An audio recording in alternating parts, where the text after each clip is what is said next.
আমাদের একজন শিক্ষামন্ত্রী আমরা পেয়েছি, স্ট্যান্ডবাজিতে ওস্তাদ এবং টেন্ডারবাজিতে ওস্তাদ। আপনারা একবার দুঃখ প্রকাশের প্রয়োজন বোধ করলেন না, বরং এই শিক্ষার্থীদেরকে আপনারা বলছেন মাদকাসক্ত। 200 টাকা ইনকাম করলে 50 টাকা বিএনপি ছাত্রদল যুবদলকে চাঁদা দিতে হয়। প্রত্যেক দিন জুলাই হয় না, প্রত্যেক বছর জুলাই হয় না, কিন্তু যখন জুলাই হয় তখন পালানোর জায়গা পাবেন না।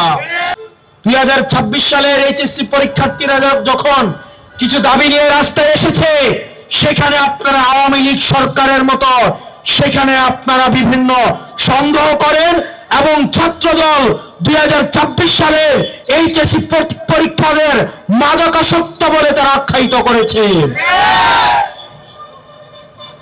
আমাদের একজন শিক্ষামন্ত্রী আমরা পেয়েছি, স্ট্যান্ডবাজিতে ওস্তাদ এবং টেন্ডারবাজিতে ওস্তাদ। ক্যামেরা স্ট্যান্ডবাজি, পিয়ার স্ট্যান্ড।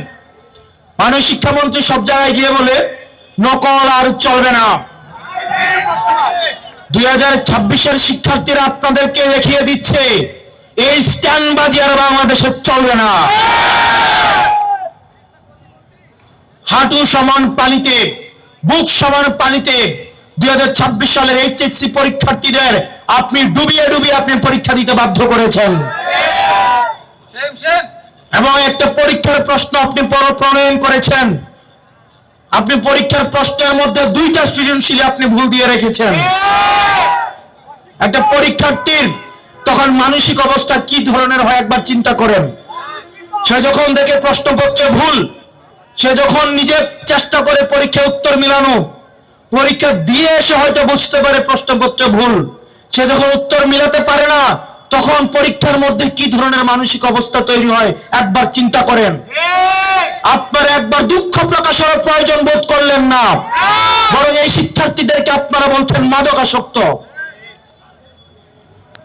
এই শিক্ষামন্ত্রী আপনি যাদেরকে ফার্মের মুরগি বলছেন, এই ফার্মের মুরগিরা রাস্তায় এসেছে বলে আজকে শিক্ষামন্ত্রী হয়েছেন। এই ফার্মের মুরগিরা রাস্তায় নেমে এসছে বলেই শিলং থেকে এসে সংবিধান বিশেষজ্ঞ হয়েছে। এই ফার্মের মুরগিরা রাস্তায় এসেছে বলেই আজকে লন্ডন থেকে এসে বাংলাদেশের প্রধানমন্ত্রিত্ব করছে। আমরা 24 পরবর্তী বাংলাদেশে এই ধরনের বাংলাদেশ আমরা চাই না। ব্যবসায়ীর হাহাকারের মধ্যে রয়েছে, ফুটপাতের হকাররা হাহাকারের মধ্যে রয়েছে, রিক্সাওয়ালা ভাইয়ের হাহাকারের মধ্যে রয়েছে। 200 টাকা ইনকাম করলে 50 টাকা বিএনপি ছাত্রদল যুবদলকে চাঁদা দিতে হয়, স্থানীয় এমপিদেরকে চাঁদা দিতে হয়। এই চাঁদাবাজির বাংলাদেশ আর চলবে না। আপনারা যদি মনে করে থাকেন এই চাঁদাবাজির যাত্রা আপনারা অব্যাহত রাখবেন, মনে করার দরকার নাই এভাবে বেশি দিন খাইতে পারবেন। হাসিনার হয়তো 17 বছর লাগছে। আপনারা এটা বলেন সত্য, প্রত্যেক দিন জুলাই হয় না, প্রত্যেক বছর জুলাই হয় না, কিন্তু যখন জুলাই হয় তখন পালানোর জায়গা পাবেন না।